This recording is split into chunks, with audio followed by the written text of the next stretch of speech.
Well, first things first, Maurizio. How are you? Good, good. Like you said, just busy doing interviews, promoting the record, and getting ready to go to Europe because in a couple of weeks we fly out to Europe to do festivals like Wacken, Summer Breeze, Right. Partisan. So we have a lot of stuff going on. So yeah, we're busy So, and but happy. So that's what's important.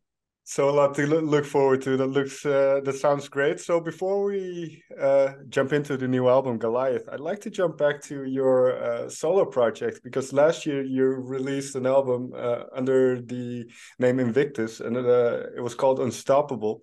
Mhm. What? How do you look back at that album? Well, it was a very personal record to me. It was something that I wrote during the pandemic. I wanted to put something together that I had time. Everybody was kind of just all you do is write when you're in a situation like that. Sure. So I took the opportunity to do that. So I wanted to try something new with clean vocals in it, a bunch of different things that we've never done before. So it was a difficult record because when it came out, it had a lot of issues. A lot of technical stuff happened to Okay. it, stuff we couldn't explain. Like there was a lot of like the videos were uploaded in a bizarre way, and then anyways, it was a long story.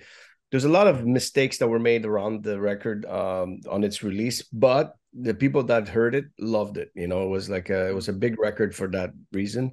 We didn't tour for it. There was never an album that we expected to tour for it. It was something that we just wanted to release and see how it goes. So, looking back at it, a few things I would have done differently on its release marketing campaign. But other than that, musically, I'm very happy about the results, and they still strong.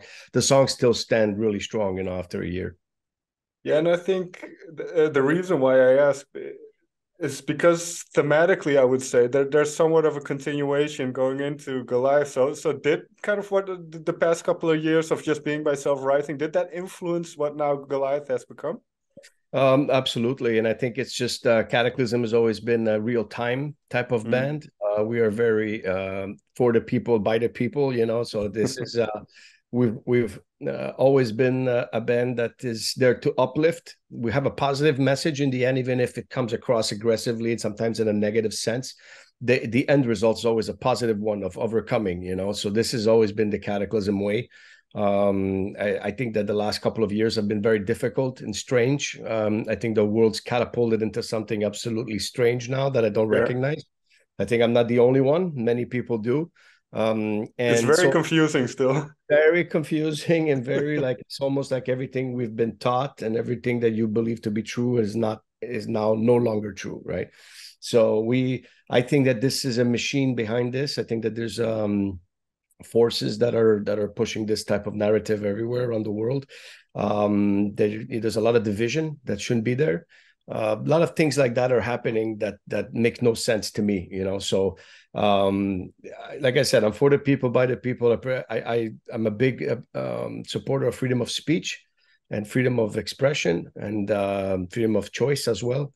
I think that these things are in danger at the moment, and if we don't protect them, things like this, just speaking, me and you, are not going to happen anymore. So I think it's important to protect those rights. And Goliath is kind of a general aspect of it. It's not only about the things that are happening to us, but it could be as simple as a bully in school. You know what I mean? So that's bullying somebody that's weaker.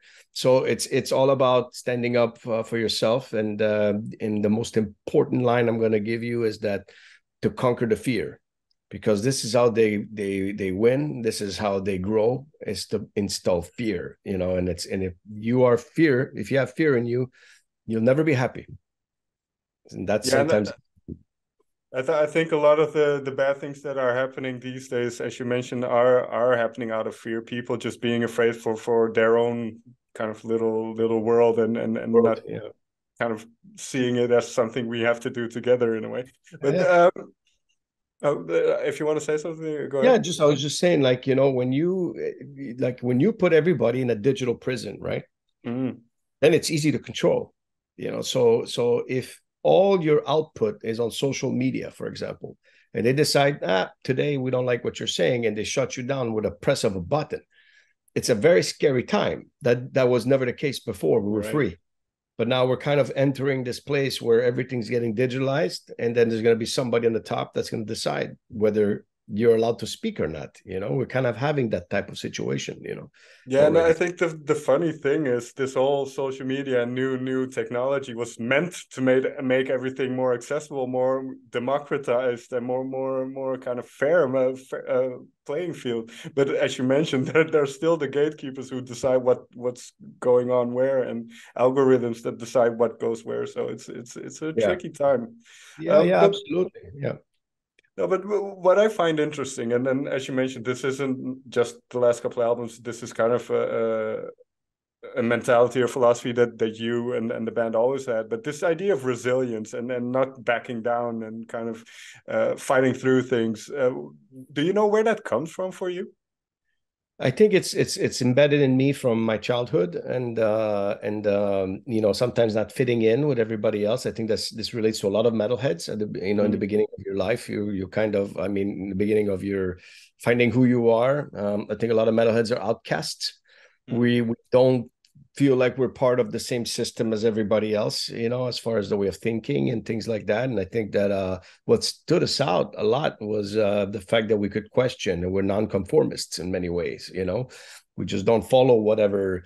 But I feel that the metal scene as well, and a lot of my colleagues, which are bands that I've respected and friends with, I'm not going to mention names, I've also started going that narrative of do what they tell you. It used to be Rage Against the Machine saying, I won't do what you tell me or whatever, and now they're doing what they're told to do, and it's like crazy to me to see that. But bands like us are here to kind of still keep that flame alive of questioning and defying, because we have to do it. It's like at some point somebody has to speak the voice of people, and we may be getting that megaphone to do For it. sure. So that's our goal in the end. That's what we are here for, and it's also for us. It's like it came to me growing up, and that I always had to fight for my position anywhere, to get up to a place of acceptance. I think also, like, growing up in my environment, and so it was metal was the thing that I was attracted to, because it was like a lot of people that were like me. So, and that's how we find each other. Just in general, and this is way too broad a question, I suppose. But what has music then brought you? Being able to be in a band, to make the type of music that you make, what has that allowed you from a mental perspective? It's therapy, right? To me, it's therapy. Like, that's why Kataklysm has got so many records, and I release records all the time, because for me it's therapy, and it makes me think, and it's an output that I need. Some people like to go to a punching bag and do that. I like to do music, so and I find that a lot of people are like that, and they expect that from Kataklysm. Every 2-3 years we're putting a record out of what's happening in the last couple of years, and how we're feeling, how we're seeing things. Like I said, we're very real time. How important then, and then obviously it is very important, but is the life aspect, the communal aspect of sharing those thoughts and kind of purging those feelings within that live performance? So Kataklysm has always had this deep connection to its fans, especially on the live front, right? We are an escape for a lot of people, and we also a gatherer of people. So when we are, it's to me, I see it as like a metal concert's like a church for us, where everybody comes together. It don't matter what you look like, don't matter what creed you're from, it doesn't matter what race you are, whatever. We're all here for the common goal of metal, the getting together for the music, for the idea of sharing something together. If the world was like that, we'd have zero issues, and that's the crazy part. People look at us like outcasts, we're the problem, but we're actually a solution. If you look at it, we are connected through music, and that's why I don't like when bands go into politics with this. It's like, stay out of it. It's not our business. Our business to bring people together, and that's the way I see our job in it. As far as I'm. So it's the way I've always believed it should be. So, right. And you mentioned making a lot of albums. I believe this is number 15, if I'm not mistaken. Yeah. And then this is just Cataclysm. So there's a lot of other stuff you did over the years as Yeah, well. yeah. I think in all, if I'm correct, I think I have 20 records, because Okay. I have four with Exdeo and one with Invictus. So it's about 20 and plus an EP. So yeah, I've done a lot. I've done a lot in my 30-year career. But when you start to sit down, I don't know if you sit down with a guitar or just pen and paper. Whenever you're in that creative mindset, are you aware of all that stuff that you made before? Is that something you kind of sift through and think about a lot before you start working, or do you just start writing and see where it ends up? I'm always looking forward. Okay. So I'm my past is already written. So basically I can't change it. So it's part of my construct. So Mm. the present time and the future is where I'm concentrating the most. So basically, when I'm ready to write now, I'm writing about what I feel now. That's how also our guitar sound has changed in the last two records. It's down tuned, 7 string. We've modernized the sound because we are feeling that way now. We want to change some things around, a little bit. We don't stand still as a band, like the world doesn't stand still. So we will move Sure. around the same way. But we are focused on keeping our traditions there because that's what made Cataclysm. I've always said if you are a band, so I don't agree with bands that say, for example, I play my music just for me. I don't care what fans think and blah, blah, blah, all that. Like, I don't buy it, right? So to me, it's like if you're in a band, you are playing to the world. If you're releasing records to the world, you have to take in consideration what they like about your band, what got you there. The only innocent record you ever release will be probably your first and second record Mm. because there was no expectations from you. And you release those records, and that's what started your foundation. Therefore, if you continue that route, you should keep that in consideration. So Cataclysm's kept that extremity from the beginning. It's kept a lot of those things. Also because we know our fans are expecting some of that, so but we keep changing. But that's very interesting that you say that because the first two albums that were released, you were still playing bass, and then you kind of made that transition to being the Right. vocalist as well. So for you, how did that change kind of affect the way you see Cataclysm yourself? I mean, it's a big difference going from playing bass to Right. vocals. Right? It's a major. You're going from the rhythmic section to the front, and that all eyes on you. It's much more pressure. But I've always been the voice of the band in a way, and even when I had the old singer Sylvain in the band, I was still exchanging a lot of ideas on how we should portray the band, like, Okay. so we were always the two guys in the front, even if I was a bass player. And then it was an automatic transition for me to take over. And then when I did that, it was a challenge in the beginning, but eventually it felt like a natural role for me. So that's the way I see it. When it comes to Goliath, then was there a song that kind of popped up early on that functioned as somewhat of a blueprint for the album, or kind of this a key song that the rest could kind of gravitate towards? That's a very good question, and it was very difficult with this record to find that pivotal place where Right.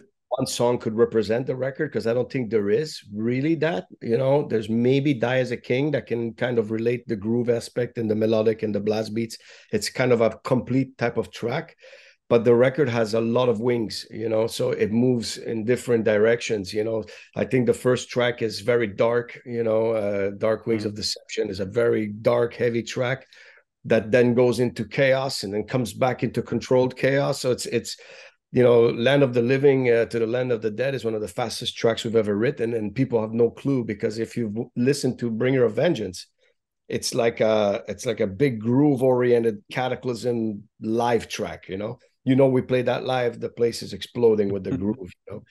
But they won't expect a song like Land of the Living. So for me, this album is a experience from start to finish. You can't really dissect it with one song. It's impossible.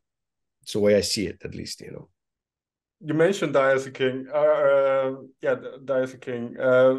Was that inspired by King Richard? I read that somewhere. Am I right in saying So that? it was inspired as we were writing it. It was not inspired in initial written lyrical content. It was when we decided to do the video that we attached that character to the Okay. song because it was in line with it, and the story was cool. And we kind of changed a few things in the story, like with the kid and all that stuff, just to make it more dramatic, you know. But because the idea was to do the prequel afterwards, you know, release first the aftermath and then the prequel like movies do. We want to do something cool like that. But the message behind it is simple about, you know, the whole thing. It's the first one is Bringer of Vengeance is about, you know, being patient to reach a level where you can achieve what you've set out to achieve, right? So in this case, it's him, you know, going through the proper training, going through the proper patience and time to find the right moment to take his father's revenge and take his honor back. So that was his thing. And then the king's message behind that is to stand tall, no matter what happens in life, have no fear, right? And then even in the face of death, that you have been truthful to yourself and that you will stand and fight till the last minute. You know, those are the two things that are kind of portrayed in this thing. I find society is kind of not wanting you to be that anymore, you know. So I'm a big believer in those type of things, that it's important to stand strong for the things that you believe in, you know. Yeah, and what I find interesting then, because you kind of alluded to it earlier as well, but why do you think so many people in society succumb to kind of the pressures of what I think yeah it's fear. Number one, fear of not belonging, right? Fear of in some people, they know it's wrong. They know it makes no sense. But if they know that if they say something, they're going to have backlash and they're going to lose something, right? So right it's the fear. So that's one fear. There's then the other fear. And then there's the third part, which I think is people want to feel like they belong to a cause. So a lot of people like don't have a good existence in their mind. So when you're presented with a cause, they like, hey, I could be part of this, would be with a bunch of people and be a winner in their head, right? So they support things that I know deep down they don't think is accurate. They brainwash themselves as well, you know. So I do believe that exists a lot, you know. You can see it through society at the moment everywhere. Yeah, that's one of the things I worry about, that the idea of groupthink and that people just kind of collectively behave very differently. Because when you have conversations with people one-on-one, they're very, very decent and rational. But then in groups, it always seems to go south a little bit. It's actually I kind of agree and disagree at the same time. I think that we need to have debate like the Greeks used to have. Why do you think they were the most philosophical people in the world? They created philosophy, you know, like questioning things, right? Why? Because there were maybe 12, 13, 14 philosophers that would come together and debate each other. And somebody would say, I think you're wrong because of this. And then the other guy would say, okay, you make sense. And then like that, they come to a conclusion, right? Or to an answer. Because now they're dividing that. They don't want you to be together and talk and sit around the table and discuss things. So they destroy the family unit. They destroy things that are, and it's all in the name of control and profit, in my opinion. It has to be that type of direction. Now, I might be wrong, but I certainly feel that there's this type of thing going on where, you know, politicians are out there and dividing people more than bringing them together, you know. And then for us then, as kind of, I can see myself as a David, and just regular people as Davids, and then you have these huge corporations and politics and nation states. Those are the Goliaths of the world in a sense. What can we do as Davids to combat that, you think? Is it just to think for yourself? And well, it's to me, it's everything starts in your neighborhood. Everything starts in your house. So it's all about you not agreeing and refusing to do things that they force you to do, that you know is not right for you. So if you are okay with it, then do it. But if you're not okay with it, don't.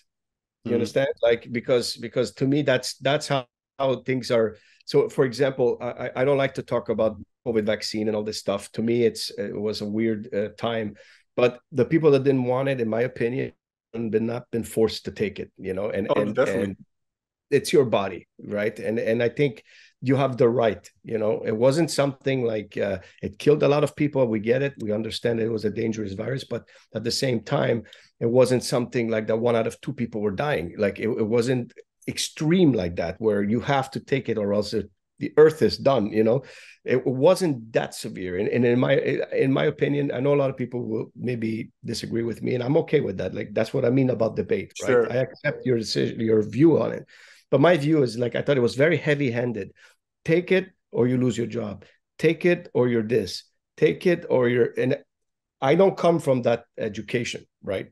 So that was a problem for me. And so when you adapt that mentality to everything else, then you have authoritarian type of thing, where it's like, well, I don't agree with you. You're a terrorist. Boom. Right. You're shot down. For what? So I find that we're in a dangerous territory at the moment as in humanity, and I agree with you. We are. This record is called Goliath because the focus is on the machine, right? But we are with David because that's who we are, right? We're the people. Right. It's not about biblical stuff. It's not about religious. Sure. This is about the idea of what that is. Just the song Goliath has a line that I really like that I wrote that's called, no enemy's too big. Yeah. So that's what I wrote down here as well. No enemy. Yeah, you can see. Yeah. No enemy's too big. Yeah. Yeah. No enemy's too big. So it's been proven over time and time again that strength are in the numbers. So it's us. We are much more. We don't comply, nothing happens. During the protests, the Canadian trucker protests that happened in Canada, we supported that. We got a lot of backlash inside our country from the industry, which nobody knows about. We were forced to take it down, but we kept it there as long as we could.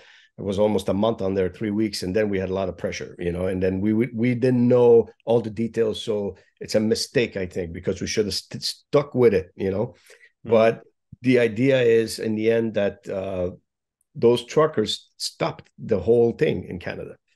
And then it changed. Yeah. They started opening up everything again. So there's something weird that happened. I have no answers for it. I know that I tried to do what's best for my family. And in the light of my career, I put a message out there to think for yourself. Whatever.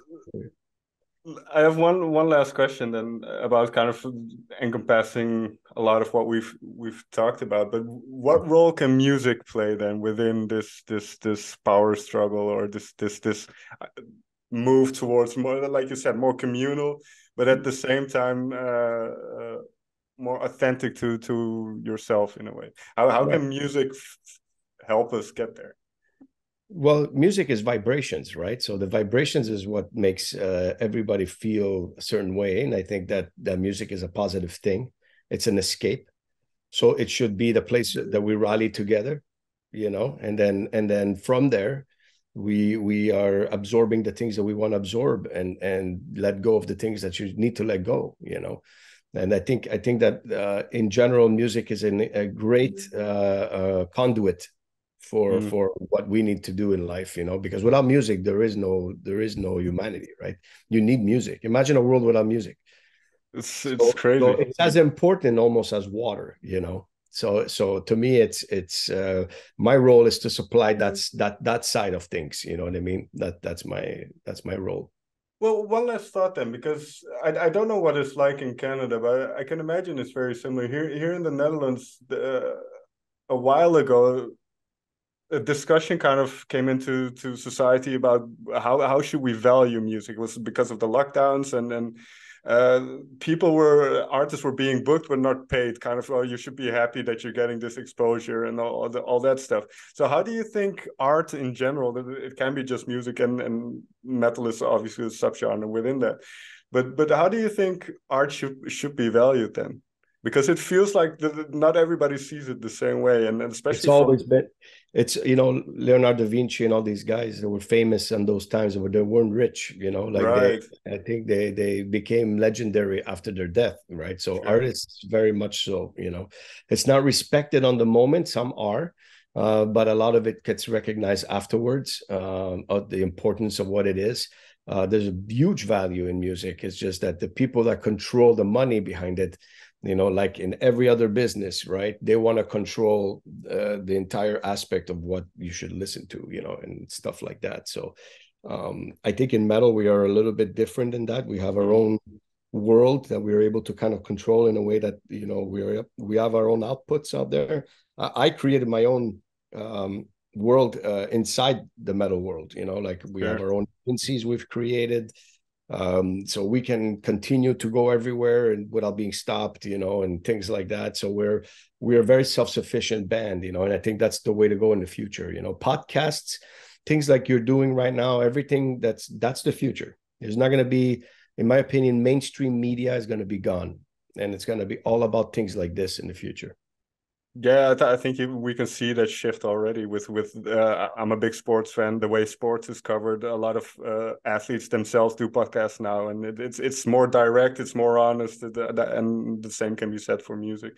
Yes. May I thank you so much. Very, very enlightening talk. So thank you so much for your time.